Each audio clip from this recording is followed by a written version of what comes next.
I believe that everyone can have a career that they love, but it does take some work to get there. You watching right now might feel a bit frustrated with your work, and you are perhaps asking yourself, is there all there is to work? Is there anything better out there? And in case you are thinking this way, I ask you to please not give up, because things can get better day by day if you only adopt a certain mindset. For this video, I put together 3 mindsets that can hopefully help you to get to the career that you really love. Number 1 is take your hunches seriously. A hunch is a feeling or an intuition.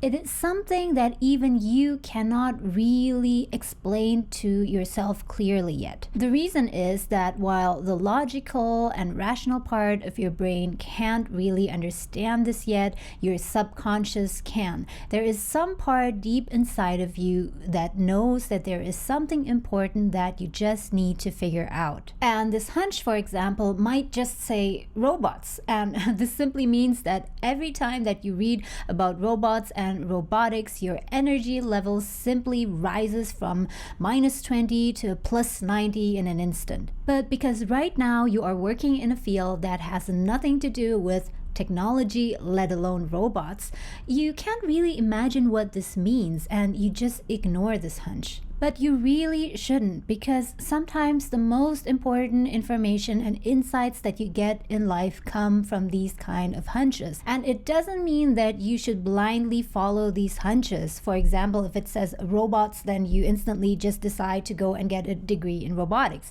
That is not what I mean. But what I mean is that these hunches oftentimes tell you something very important, and that you need to follow the trail and explore it further, because it might be telling you something important. This is how most people arrived in their current career. At 17 years old, they had no clue about what they wanted to do in life, and they just picked the next best major that they thought sounded interesting.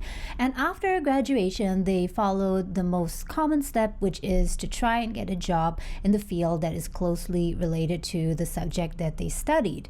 And they stayed in that job for a long time, for 5 years, 10 years, but in the meantime, there is so much that has changed in terms of their preferences and their interests. So at that point in time, there is a big mismatch between what they're interested in and the job that they are in. If this is something that you feel happened to you as well, please let me know by hitting the like button. At least in my case, it changed immensely. I went from studying economics and business administration and becoming a project manager in banking to acting and producing films. And at first glance, it might seem a bit like a detour, but if I go back a bit into my childhood and early teens and dig around a bit, I do remember that I was always passionate about acting and creating things. But then in my early adulthood, I simply forgot about all these things. It was kind of like an automatic override. It was only much later on where I rediscovered this dream of my childhood and began pursuing it. By the way, if right now you have a hunch and you can think of something that you would really love to pursue as a career, then please let me know in the comments below. I would really love to know. What I've learned is that finding the career, your ideal career, is not a one-time thing. If it really matters to you to be in a career that you really love, it really takes some digging around, and you need to try different ways, different methods, different explorations in order to find it. And when there is a hunch, an intuition, then you need to follow it, meaning you need to explore it. And you might follow it for a bit and you discover that, oh, it turns out it's not this. In that case, you need to explore another hunch and you go down the trail, and it might still not be it. So go ahead and let yourself explore these different hunches that you have, no matter how small they might be.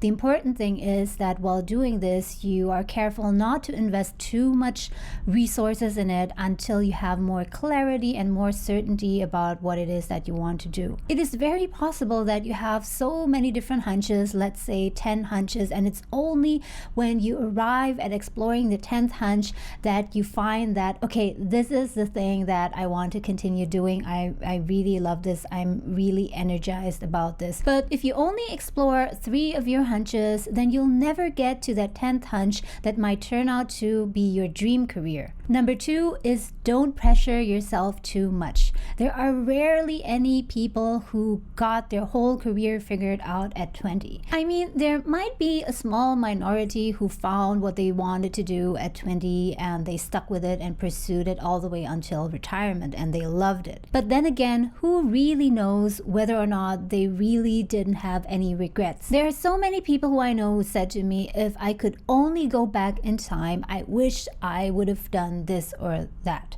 Or I have some regrets that I didn't pursue this when I was younger, when I was in my 20s or so. But then again, these people might also be giving up too soon because who can say that you are too old to start a new career or change careers? I'm currently working on a video about whether or not you are too old to change careers. So in case you are not subscribed yet, then you might consider hitting the subscribe button now so you don't miss out on that video.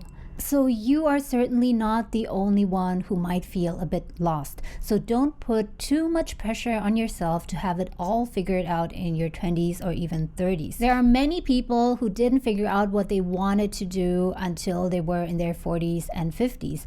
And the reason they eventually got there is because they never gave up looking for it. And it doesn't mean that finding the career that you want to focus all your energy on is not something that is urgent. Of course, the sooner that you can find it, the faster you can start focusing, concentrating all your resources on that and stop worrying about this question. But what I'm trying to say here is that you cannot force it. Finding out your dream career is not something that you can force. You can't tell yourself that no matter what, in the next 3 months, I got to have this all figured out. To figure this out, sometimes it takes drilling yourself in many different ways to get to the answer. Here are just a few examples. Ask yourself these questions. Does career A or job A fit my personality?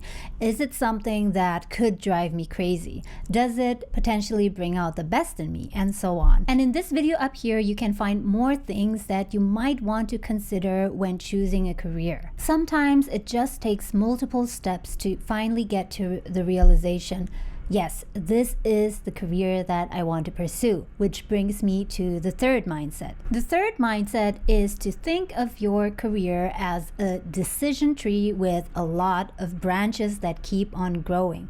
And this is what I mean. As I explained before, figuring out your career is not a one-time question, and it is not a yes or no question. As with anything in life, it's the series of multiple decisions that determine where you eventually end up. It's like when you're playing chess, it's not just one single move. The key is that at any stage you are at in your career, you always need to take a little bit of time to pause and take a step back to review where you are at, and then try to make the best decision possible at that point. Don't ever let it just run on autopilot, but try to make an active decision at each point in your career. And yes, your career can take unexpected turns. It's only natural. You make your decisions based on the vision you have for your career, and that is important to have one, by the way.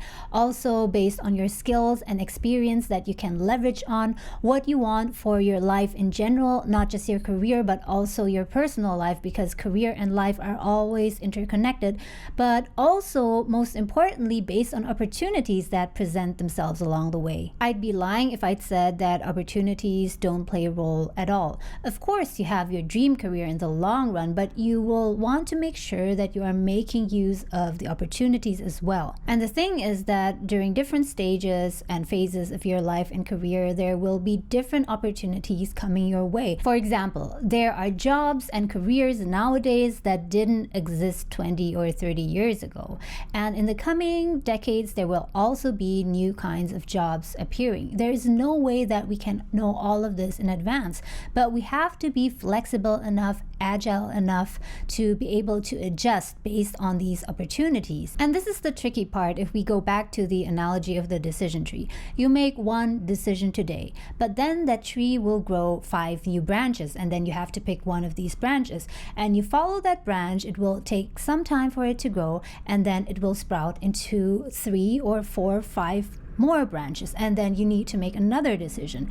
But you will only be able to make that more detailed decision once you give it time to grow. You cannot make all of these decisions up front because you won't know upfront what kind of branches you'll eventually get on that tree. The point is that each good decision will bring you closer and closer to a more fulfilling career. I hope this video was useful to you. Thanks so much for watching, and see you again soon.